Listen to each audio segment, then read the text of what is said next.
Everybody, this is Dylan Talk Sports. My name is Dylan. In today's video, if you have not seen already, the AP poll for the college football season has already come out. We're going to discuss this. Obviously, I'm an Ohio State fan. They got put at number 3. I'm going to kind of break down the top 25 of the initial AP poll rankings, give my quick little opinion, and then we're going to go through the Ohio State schedule for the first 12 games and kind of give my opinion on how I think they're going to do. Do I think they could have a chance to go undefeated? Do they lose a game? What games might they lose? I'm going to give a full breakdown of the entire Ohio State football season. As always, if you go on to enjoy today's video, make sure you drop a like. Very much appreciate it if you do so. And without further ado, let's get into it.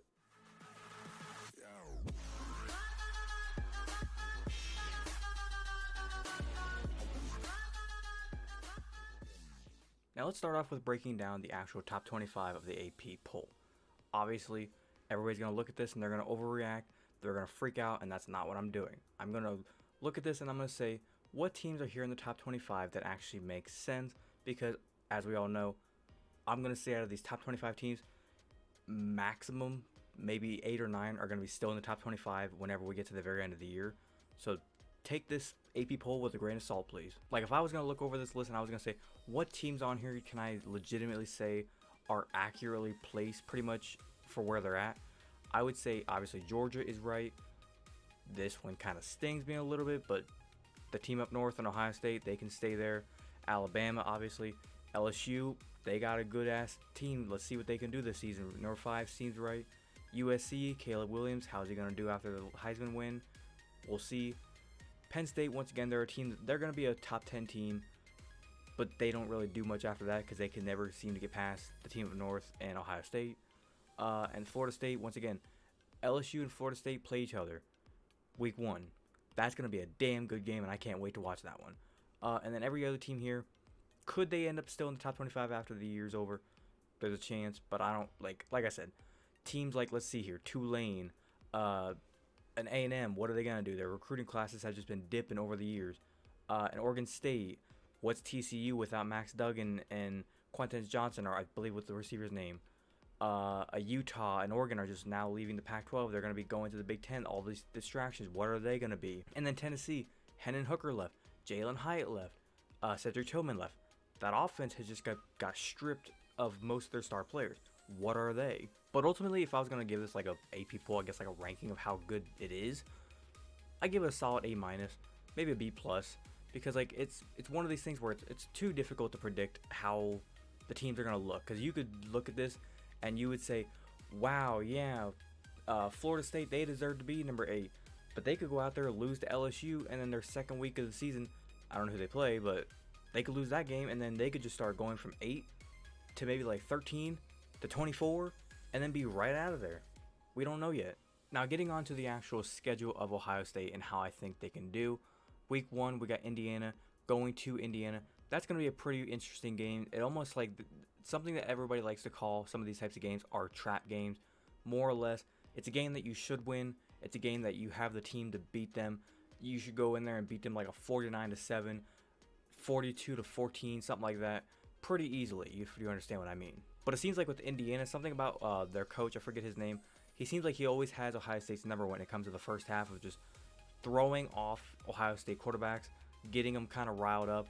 And then in the second half, usually a great quarterback like the guys we've had in Dwayne Haskins, CJ Stroud, Justin Fields, they've been able to go out there and kind of handle it pretty well. But going into this year, what is the quarterback situation in Ohio State? Who is the quarterback? Is it Kyle McCord or is it Devin Brown? We don't know yet. But all in all, I do think Ohio State should be able to beat Indiana, so that would be a W right there. Next up, Youngstown State coming into town, just a local school in Ohio. That should be a win. Ohio State, I believe, these 3 right here are, like, as always, they're supposed to be like tune-up games. This is a game to just kind of get Ohio State, kind of get their feet wet, get them out in the water, throw them on an away game, see how they do, and then bring them home for 2 little tune-up games. Youngstown State, Western Kentucky, shouldn't be a problem. And then week 4, we got football under the lights, going into Notre Dame, going up there into the Irish land. It's going to be a fun game. Last year, had Notre Dame come to Ohio State. Ohio State was able to win that game 21-10. Not really the most impressive game. Jackson Smith and Jigba got injured earlier in the game, so CJ Stroud was still new to all these new receivers, didn't really know who to throw the ball to. It was a very scrappy type of game. I'm just hoping that this game doesn't turn into what it was last year. being a very scrappy game, sloppy, holding penalties everywhere, pass interference calls. Hopefully Ohio State's defense, it has that other year to kind of learn the system last year, get all the mistakes out of the way, and this year they can go out there and just fly around, have fun. And the offense, that's going to be the question mark, because offensive line, we don't know who the starters are there, I believe. They lost 2 other starters last year. The year before in the draft, they lost, I believe, 2 or 3 starters. So the whole offensive line is like being redone over this offseason. Don't know what that's going to be. And then I already talked about the quarterback. What's that going to be? So if I had to talk about what ultimately is going to happen here, obviously as an Ohio State fan, I think they're going to win that game. But that's going to be the game that's going to be a toss-up of dictating the whole entire season. Next up, we got another game against Maryland. Should be another easy win. And then the game here against Purdue, this is the game I'm nervous for. I am nervous for this game. I am more nervous for this game than I am for the next game against Penn State, or even the game against the team up north again at the end of the season. And you want to know why? Because Purdue, the Boilermakers, have the nickname the Spoilermakers. You know why? Because they spoil everybody's fun. It's like they know how to beat the top dog teams, like whenever it's Ohio State, Penn State, Michigan State, the team up north. When those teams are up in the top 10, top 5, they got no problem beating you whenever you come to their stadium. But the second, I mean the second they go play like a Arkansas Smith Tech University or a Western Kentucky, they forget how to play football. It just makes no sense to me, but we'll see how that game goes. Penn State, like I said, that's going to be another game. It's going to be a toss-up. How are they going to look? Are they going to have the offense clicking? If the offense is clicking, I think they can win that game. If the offense isn't clicking, it's going to be a struggle fest, because last year Penn State seemed like they have a really good defense. If that defense comes back this year, it's going to be fun to watch. And if their offense kind of struggling last year, they were more like an average to above average offense. We'll see how they look. Next up, Wisconsin. They're the underdog, I think, in the Big Ten. For a lot of people saying, if Ohio State, and it doesn't really matter who comes out of the Big Ten East, people have pretty much made up their mind that Wisconsin is coming out of the Big Ten West. And a lot of people don't really make sense of that, because they're saying, yeah, they're coming out of the Big Ten West, but they're also an underdog. What? Like, how can you be an underdog and also be kind of like the favorite to come out of your own division? That don't make sense. But moving on, Rutgers should be a victory there. Rutgers is, it's kind of sad, but like every conference is going to have their 2, 3, 4 teams that's, you're just routinely going to look at that team on the schedule and you're going to say, yeah, we're going to beat the hell out of them. It's sad to say, but it's going to happen. Michigan State, I feel like Ohio State should be able to win that game. That's the game they're going to be unveiling the new uniforms. You cannot unveil new uniforms and not win the game. That's just not possible. So Ohio State's going to win that game. Minnesota, once again, another game. Go in there, just get all of your aggression out on this team, and then get ready for November 25th, 12 o'clock, the game. That game's going to be exciting. Don't get me wrong, it's going to be exciting. But 2 years of not beating them, it's starting to drive me crazy. Now to kind of wrap everything up, let me give my opinion on what I think Ohio State's season can be. Can they make the playoffs? Yes. Can they compete for a national championship? Yes. Will they? That remains to be seen. Like, I realistically think they can go and win their first 11 games of the season just like last season. It just comes down to that very last game of the season. If they win that game, they are smooth sailing to the playoffs. Because the Big Ten title game, I'm sorry, everybody in the Big Ten West, you're just not on this level. So like I said, win the first 11 games, and then that last game of the season is basically, in a way, Ohio State's national championship. You win that game, you're going to the playoffs, because the Big Ten title game is pretty much a lock win for the Big Ten East every single year.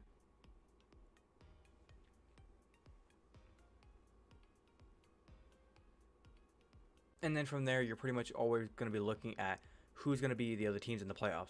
Is it going to be Georgia and Alabama always coming out of the SEC? Is it going to be both of them? Is it going to be just one of them? Who could come out of the Big 12 now that we have this whole like infrastructure of conferences combining to where now we might not even have an ACC? If I had to make a prediction on what I think Ohio State's season is going to be, I'm going to, with my heart, say this is the year they take down Michigan. I don't like saying their school. They're going to take down Michigan, going 12-0, go win a Big Ten title, and get back to the playoffs. From there, I can't really predict, because I don't know how good Georgia's going to look this year if they make it back to the playoffs. Who else is going to be in the playoffs? But that remains to be seen. But other than that, that's really all I got to say for today's video. If you guys did go on to enjoy, drop a like. It lets me know that you guys are enjoying today's videos. It helps me out a lot. And if you're enjoying the content to the point of where you're like, I want to come back and watch this guy's content every single day, see what he's up to, see what he posts, drop a subscribe button. It's right there. You guys can hit it. It costs nothing. It's free. And make sure you hit the notification bell so you're notified the second I post a new video here on the channel. If you're into anything sports related, everything Cleveland sports related, Guardians, Cavaliers, Browns, and just anything sports topics. I talk about anything sports related you guys want me to post here. And if there's anything specific you want me to talk about, comment it down below. I'll be more than welcome to read a comment. If there's something that I can actually talk about, something I'm interested in as well, I'll be more than welcome to make a video on it. But other than that, this has been Dylan Talk Sports. Have a great day. Peace.